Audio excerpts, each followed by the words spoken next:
Magandang araw mga kaibigan. Bigyan natin ngayon ng reaction opinion itong post ang balita ngayon 39 minutes ago. Pahayag ng isang political analyst. Posibleng mangyari kay Congressman Kiko Barsaga. Yung umuusad na po ang kaso niya sa Ethics Committee sa Kongreso. Ito.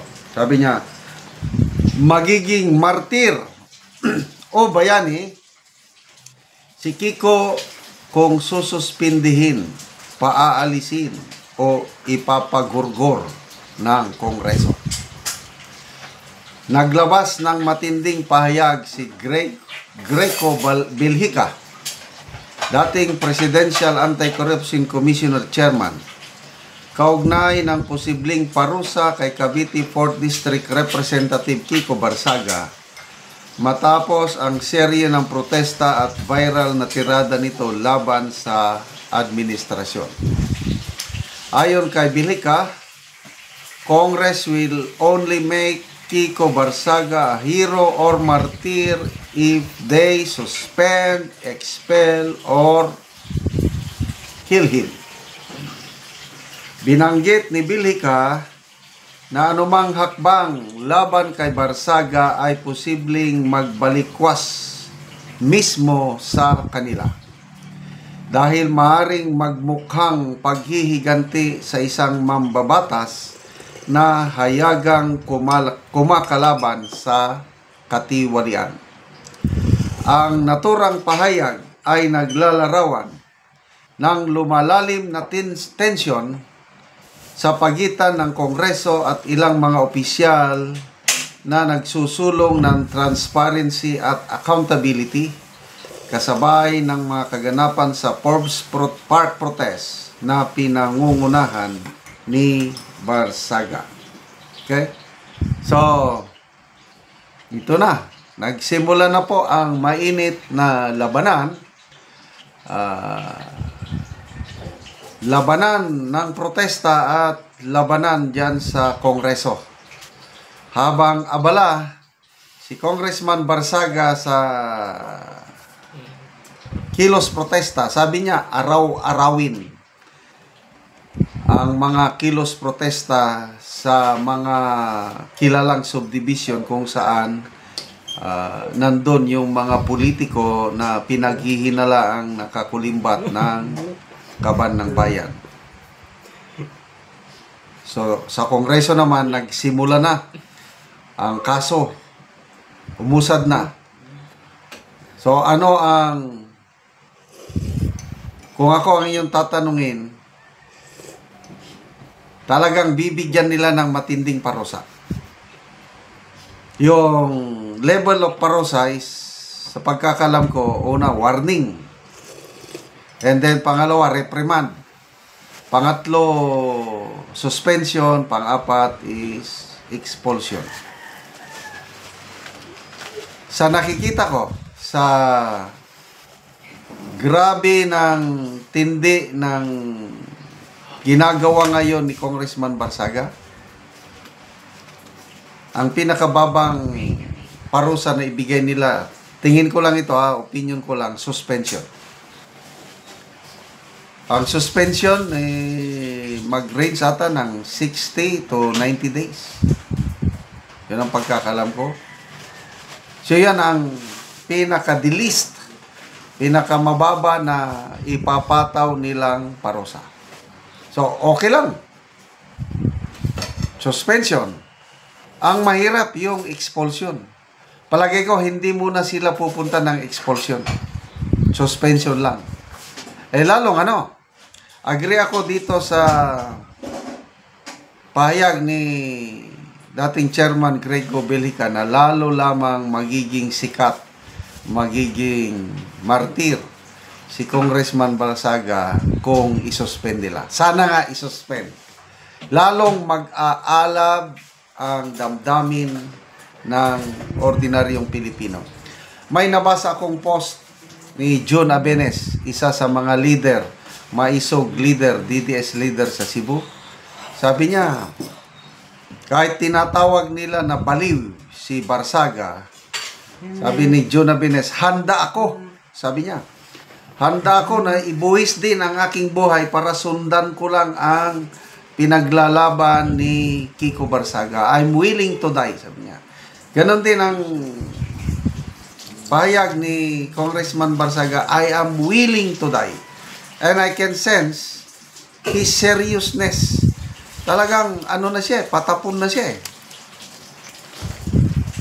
Kasi nga naman, kung walang magsalita, walang mangulo sa laban, eh sino pa? Kaya nakita ni Congressman Barsaga, siya yun. Siya yung pinakamaingay, siya yung pinaka-vocal na lumalaban sa korupsyon. Korupsyon man ang nilalabanan niya. And ang maganda kay Congressman Barsaga, hindi siya nananawagan ng violence. Yan ang gusto ko sa kanya. Kasi any action that exposes violence against para labanan ng korupsyon, hindi pwede yun. Dapat peaceful means lang. Ayan, mga mag-rally. Ayun, napakaganda yung ginawa niya. Nag-rally doon sa mga subdivision ng mga mayaman. Kaya lang, at the same time, humingi siya ng paumanhin sa mga pulis. Sorry, sabi niya, napuyat kayo. I know you're just doing your job. But please understand me. Sabi niya, I'm just doing my job, voicing our sentiments against corruption. Ayun, nagkakaintindihan sa mga pulis.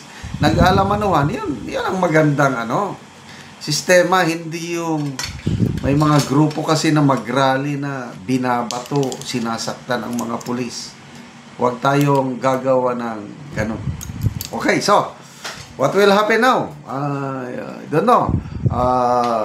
Yung hearing ng Ethics Committee kapon, hindi naka-attend si Congressman Barsaga, mga abogado lang niyang nandun. And I believe may mga succeeding hearings pa in the next few months. Malalaman na natin ang desisyon ng Ethics Committee at ulitin ko, ang aking opinion, forecast, he will be suspended for so many days. And okay lang yan. Huwag lang naman i-expel. Kasi kung expel, I don't know kung ano nang mangyayari. 2 months na mawawala, lalong mag-iingay yun. So, suportahan po natin ang kausa, ang pinaglalaban ni Congressman Barsaga. Labanan ang korupsyon na ito through peaceful means, peaceful protest. Walang violence. Salamat mga kaibigan sa inyong pagsubaybay sa ating channel. Nakakatulong kayo ng malaki sa tribong Talandig ng Bukidnon dahil ang income natin sa channel na ito pantulong sa tribo. Namimigay tayo ng livelihood assistance sa kanila, papatanim ng saging lakatan at Arabica coffee. Panoorin nyo ang video na ito. Ako diri sa area ni Aldi sa iyang tanong mga kape. So mag-abono siya. Kumuna ni ang itsura sa iyang kape nga isa ka bulan. So nindot gid kaayo.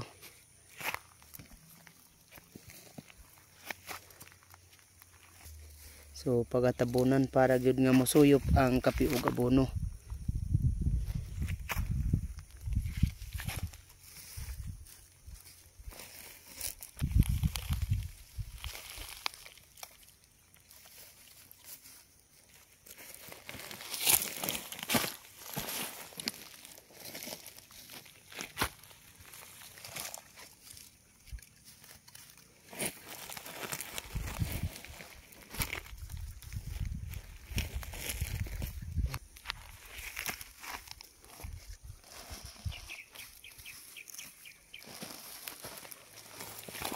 O karon man sa pag-abono, mag-spray na pod si Aldi sa iyang tanam nga kape.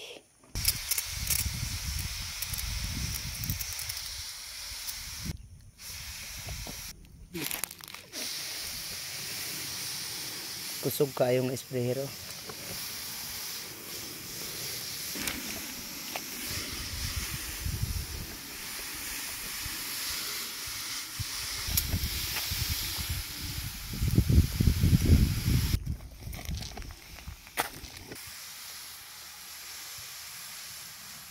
Salamat sa Ginoo ug sa nagsuporta.